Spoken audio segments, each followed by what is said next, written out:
Assalamualaikum warahmatullahi wabarakatuh. Halo Sobat Ihsan Storia. Ketemu lagi di channel ini, channel yang akan menceritakan tentang sejarah-sejarah. Jangan lupa subscribe, like, comment, share untuk mensupport dan mendukung channel ini. Simak sampai habis agar tidak salah paham dan salah tangkap. Selamat mendengarkan, terima kasih.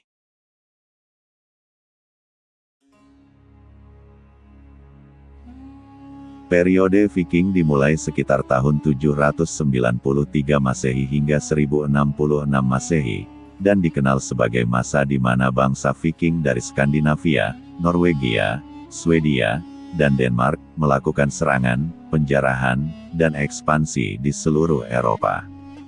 Viking adalah pelaut yang ulung, dan ini memungkinkan mereka untuk menguasai lautan serta menjelajahi wilayah yang jauh dari kampung halaman mereka.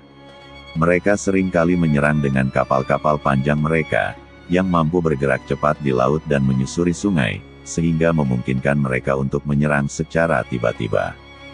Perang Viking pertama yang tercatat adalah penyerangan terhadap biara Lindisfarne di Inggris pada tahun 793 Masehi. Peristiwa ini sering dianggap sebagai awal dari zaman Viking. Biara yang terletak di pesisir Inggris ini tidak hanya menjadi target karena kekayaan yang dimilikinya, tetapi juga karena posisinya yang terpencil dan minimnya pertahanan. Serangan tersebut mengejutkan seluruh Eropa dan menciptakan citra bangsa Viking sebagai penyerbu yang brutal dan tanpa ampun. Dalam dekade-dekade berikutnya, bangsa Viking melanjutkan serangan mereka di wilayah-wilayah lain di Inggris, Skotlandia, dan Irlandia. Mereka tidak hanya melakukan penjarahan, tetapi juga mendirikan koloni-koloni di tempat-tempat yang mereka kuasai. Misalnya, kota Dublin di Irlandia didirikan sebagai pusat perdagangan oleh para Viking.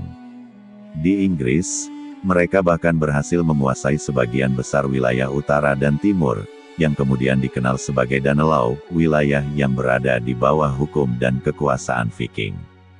Namun, pertempuran yang paling menentukan terjadi pada pertempuran Edington pada tahun 878 Masehi. Saat itu, Raja Alfred Agung dari Wessex berhasil mengalahkan pasukan Viking di bawah pimpinan Guthrum. Setelah kekalahan tersebut, Guthrum dan pasukannya dipaksa untuk menerima perjanjian damai dan masuk agama Kristen. Meskipun Danelaw tetap ada, kemenangan Alfred Agung menandai titik balik penting di mana kekuasaan Viking di Inggris mulai merosot dan kerajaan-kerajaan Inggris berhasil bertahan dari serangan yang terus-menerus. Sementara itu, di wilayah lain seperti Prancis, Viking juga tidak kalah agresif. Salah satu peristiwa penting adalah pengepungan Paris pada tahun 845 Masehi oleh seorang kepala Viking bernama Ragnar Lodbrok. Mereka berlayar menyusuri sungai Seine dan mengepung kota Paris, menuntut tebusan besar untuk mundur. Karena lemahnya pertahanan Paris, bangsa Viking berhasil mendapatkan sejumlah besar emas dan perak sebagai tebusan. Hal ini mendorong serangan-serangan lebih lanjut ke wilayah yang kini menjadi Prancis dan Jerman. Namun, bangsa Viking juga mengalami kekalahan di beberapa tempat. Misalnya, di Irlandia, mereka sering bertempur dengan raja-raja lokal dan akhirnya kalah dalam pertempuran Clontarf pada tahun 1014 di tangan Raja Brian Boru.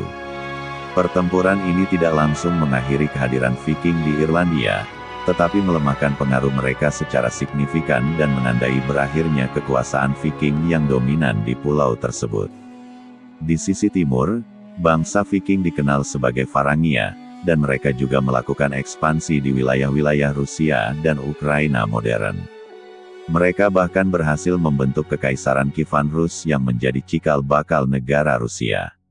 Hubungan mereka dengan Kekaisaran Bizantium juga penting, di mana Viking Varangia sering dipekerjakan sebagai tentara bayaran yang dikenal sebagai Garda Varangia, yang menjadi pengawal pribadi Kaisar Bizantium di Konstantinopel. Zaman Viking mencapai puncaknya di akhir abad ke-10, ketika banyak raja Skandinavia mulai memeluk agama Kristen, yang mengubah tatanan sosial dan politik mereka.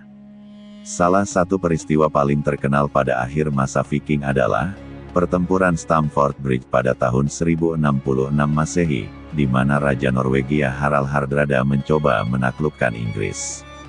Namun, ia dikalahkan oleh Raja Harold Godwinson dari Inggris.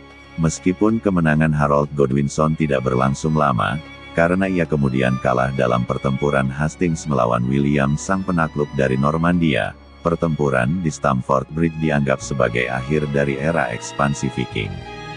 Setelah masa ini, bangsa Viking tidak lagi dikenal sebagai penyerbu, melainkan mulai berasimilasi dengan budaya setempat di wilayah yang mereka duduki. Mereka menjadi bagian dari kerajaan-kerajaan Eropa dan memberikan kontribusi dalam hal perdagangan, eksplorasi, dan budaya. Meskipun era perang dan penjarahan mereka berakhir, warisan bangsa Viking terus hidup dalam bentuk peninggalan arkeologi, cerita-cerita saga, serta pengaruh mereka dalam sejarah Eropa. Penaklukan dan ekspansi bangsa Viking membawa dampak besar bagi sejarah Eropa. Mereka tidak hanya dikenal karena keganasan dalam perang, tetapi juga peran mereka dalam menyebarkan budaya dan teknologi maritim, yang memperkaya kehidupan di wilayah-wilayah yang mereka datangi. Walaupun citra mereka seringkali digambarkan sebagai penyerbu yang brutal, bangsa Viking juga memainkan peran penting dalam pembentukan banyak kerajaan di Eropa, dan dalam proses sejarah yang akhirnya mengarah ke zaman pertengahan yang lebih teratur.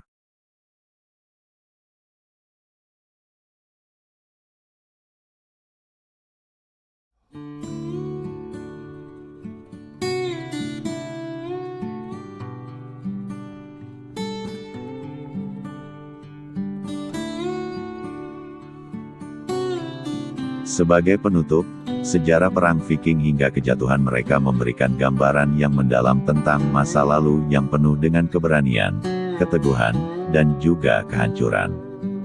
Dari serangan awal yang mengguncang Eropa, hingga pertempuran epik yang menjadi akhir dari era kejayaan mereka, Viking meninggalkan jejak yang tidak terhapuskan dalam sejarah. Meskipun akhirnya mereka harus beradaptasi dengan dunia yang terus berubah, warisan budaya dan kisah mereka tetap hidup hingga hari ini, memberikan kita pelajaran tentang kekuatan, ketahanan, dan juga dampak dari perubahan zaman. Melalui cerita ini, kita diingatkan bahwa sejarah selalu memiliki cara untuk membentuk dan memengaruhi masa kini. Terima kasih telah menyimak video ini tentang sejarah perang Viking. Semoga kisah yang penuh dengan aksi heroik, strategi cerdik, dan kekejaman pertempuran ini bisa memberikan wawasan baru tentang peradaban yang pernah mengguncang dunia. Jangan lupa untuk like, share, dan subscribe jika kamu menikmati video ini dan ingin tahu lebih banyak tentang sejarah-sejarah menarik lainnya. Sampai jumpa di video berikutnya, dan tetap semangat dalam menggali kisah-kisah dari masa lalu yang penuh inspirasi. Saya Ihsan, izin pamit dari sejarah ini, nantikan sejarah berikutnya yang menarik. Wassalamualaikum warahmatullahi wabarakatuh.